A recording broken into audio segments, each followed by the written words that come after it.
Class 11th एक ऐसी class जिसमें टीचर्स आपको ये 3 चीज़ें तो बोलेंगी ही। नंबर 1, 10th तो कुछ भी नहीं थी। नंबर 2, 10th के एंड तक जब उनका स्टेटमेंट ये रहा था कि you have to score good percentage, will change into 10th percentage is absolutely useless. And number 3, जो हम 11th में पढ़ने जा रहे हैं वो 10th में हमें सारा झूठ पढ़ाया गया था। So the question is, are you ready to survive class 11th? If this video got recommended to you by itself, then it is a sign to make you see this video and realize how class 11th really is. And some life-saving tips to save your wasted class 11th. Watch the full video to know about the notes part. Now first let's compare the syllabus of NCERT, that is CBSE and the ISC books. अब 10th और 11th की books compare करके क्या ही फ़ायदा हो जाएगा, इसलिए हम कंपेयर कर रहे हैं NCERT 11th और ISC 11th की बायो की बुक। ISC की बुक में आप लीव का देखेंगे तो बहुत ही ज़्यादा वाइडर एक्सप्लेनेशन प्रोवाइडेड है, बट NCERT में आपका एक ही पैरा में वो पूरा कंप्लीट हो गया है। So NCERT provides the keyword but ISC book gives the full explanation.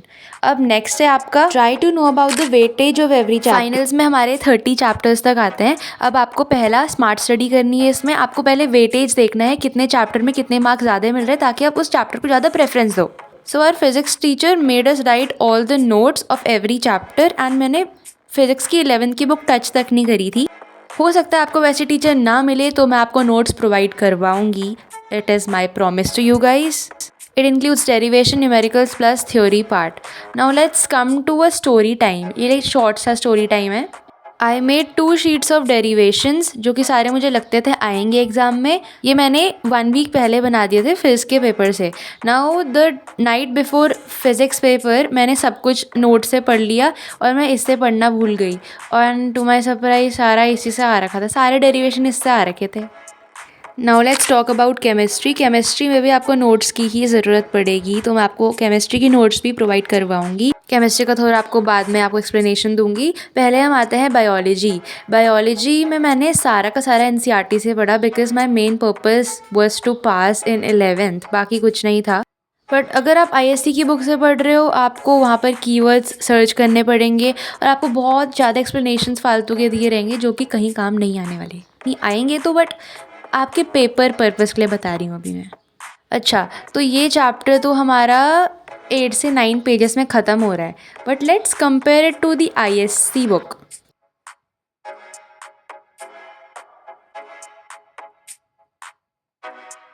So the total number of pages of this particular chapter was around 30.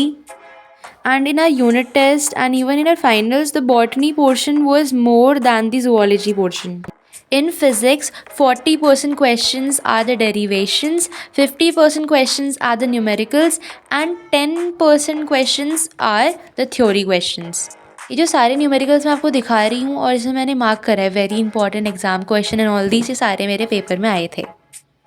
Now let's talk about chemistry. Chemistry में आपकी SN1 SN2 reactions, आपका MOT diagrams, आपके हो गया ion electron method, oxidation number method, और आपके बहुत सारे रीजनिंग क्वेश्चंस ही पूछ लिए जाते हैं, एंड आपका ऑर्गेनिक केमिस्ट्री वाला चैप्टर एंड हाइड्रोकार्बन्स। ये तो बेसिकली मेरे यही वाले चैप्टर्स मैं करके गई थी। इसके अलावा मैं जो इक्विलिब्रियम था थोड़ा सा पढ़ के गई थी एंड थर्मोडाइनमिक्स के न्यूमेरिकल्स प्रैक्टिस करके गई थी मैं। The jump from class 10 to class 11th is a huge one. If we talk about English literature, उसमें आपके 10 मार्क्स के 2 to 3 पेजेस के लॉन्ग आंसर्स होते हैं। आपको कोटेशंस ऐड करनी पड़ती है। You have to write the precise answers along with the keywords. हमारी तो टेम्पेस्ट ही हो रही है फॉलो, बट आपकी दूसरी फॉलो हो रही है। This is the English language portion. Over here you can see the format of proposals. इसमें आपको heading, objectives, list of measures, name, designation, ये सब कुछ include करना होता है. You can take a screenshot or write it down in your notebook. Then we have the interview part. Interview ज़्यादातर paper में नहीं आता है वैसे, बट फिर भी ये स्पीच का पोर्शन है। हमारा हर बार प्रपोजल राइटिंग आया है, एंड ये है हमारा फिल्म रिव्यू का फॉर्मेट। एंड अगर आपको एग्जांपल दूँ तो मैंने तो PK का ही लिखा था, हमारी मैम ने लिखवाया था ये।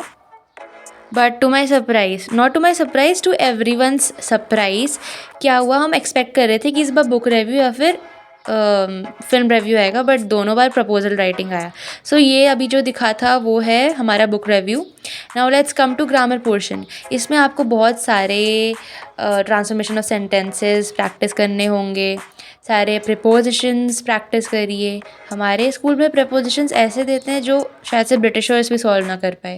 ये है मैगज़ीन रिपोर्ट, ये भी ज़्यादा इंपॉर्टेंट नहीं है बट फिर भी आप कर सकते हैं, लिखना तो सब कुछ ही है। This is the format of article. Example, global warming is a major catastrophe. और उसके बाद आता है हमारा न्यूज़पेपर रिपोर्ट, ये हमारे पेपर में आ रखा है। And remember, for national news हम लास्ट में PTI लिखते हैं, and for international we write Reuters. Guidelines भी मैंने आपको दे रखी है। तो ये था हमारा गाइडलाइंस, फॉर्मेट और क्वेश्चंस के बारे में। And the most important thing, borrow papers from your seniors. अब देखो, मेरे टाइम तो मेरे पे एक ही पेपर था, अपनी बहन का, वो भी केमिस्ट्री का था, तो मैंने केमिस्ट्री का ही पेपर चेक करा था। मोस्टली क्वेश्चंस सेम टाइप के ही आ रखे थे जो इस बार आए थे, बस थोड़ा मतलब नंबरिंग न्यूमेरिकल्स में चेंज हो रखी थी। बाकी now I am your senior, so it is my duty to provide you the papers, my test papers, my exam papers of class 11th.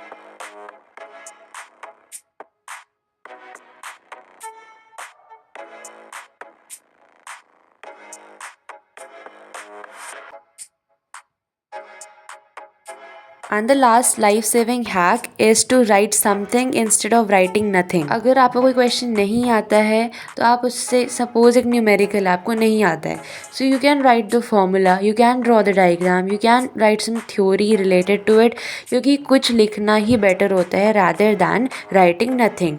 क्योंकि आपको कभी कभी स्टेप्स के नंबर मिल जाते हैं और कभी कभी आप क्वेश्चन पूरा ट्राई करो, चाहे आपको गलत आए आंसर, बट अगर मतलब टीचर्स को ऐसा लगे कि उन्होंने एटलीस्ट ट्राई करा है तो मार्क्स दे देते हैं, बट कोई टीचर्स नहीं देते हैं। मैं ये कह सकती हूँ कि 11th सबसे हार्डेस्ट क्लास रही है, बट इतना तो पता ही है, it is not impossible to pass in 11th। 3 reasons होते हैं हमें 11th हार्ड क्यों लगने लग जाती है। First is 11th is the class between 2 board classes, that is 10th and 12th। तो हम सोचते हैं कि हाँ 11th तो नॉन बोर्ड क्लास है तो इसमें तो हम कर ही लेंगे, तो हम इसको एक मतलब बहुत लाइटली ले लेते हैं। सेकेंड, एक तो फैक्ट है ही कि 11th का syllabus as compare to 12th बहुत ही ज़्यादा डिफिकल्ट होता है, बट 12th का सिलेबस ज़्यादा वास्ट होता है। And third is we don't get time for self study. The same case happened with me, I went to my coaching and even on Sunday and Saturdays हमें 11 o'clock बुलाते थे और हमारी छुट्टी 8 बजे होती थी रात के। I would like to end my video with a fun fact. मैंने सारे पेपर्स में 9 सी लिख के आ रखी है, जबकि 11 से लिखना था। Link to my Telegram channel is in the description box. You may check it out now for notes part and the question papers. Experiencing 11th recently made me realize that I should aware you guys with all these little bit of information. And I'll never forget the lives I did with you before every examination. It was really a great experience for me. Whether you consider my efforts or not, I'll be always there for you.